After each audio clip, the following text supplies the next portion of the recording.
उत्कल विद्युत परिषद तरफरु पुरी रे साधु संत भक्त और जनसाधारण आंबुलांस सेवा आरंभ।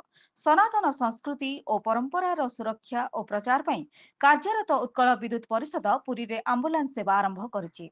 आज श्रीमंदिर निकटस्थ उत्तर पार्श्व थिबा मठ निकट में आयोजित लोकार्पण उत्सव में उत्कल विद्युत परिषदर अध्यक्ष मनोज रथ, उत्तर पार्श्व मठर श्री महंत डॉक्टर बलराम दास, रामचंद्र महापात्र प्रमुख विशिष्ट व्यक्ति माने जोगदे पूजा कार्य करथिले। विद्युत परिषदर अध्यक्ष श्री रथ कहिथिले जे एही आंबुलांसटी संपूर्ण अव्यवसायिक व्यवस्था हेब।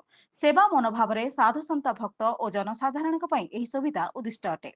आगामी दिन में समस्तंकर सहयोग रहिले आंबुलांसर संख्या वृद्धि करने लक्ष्य रहिबो बोली अध्यक्ष श्री रथ कहिसंती। आंबुलांस सेवा पाइबाकू 7749075715 रे जोगाजोग करबाकू परिषद पक्षरु अनुरोध करा जायछि।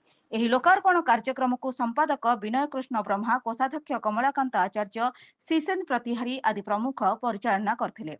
पुरीरू मनोज कुमार बलियार सिंह रिपोर्ट, जनशक्ति टीवी।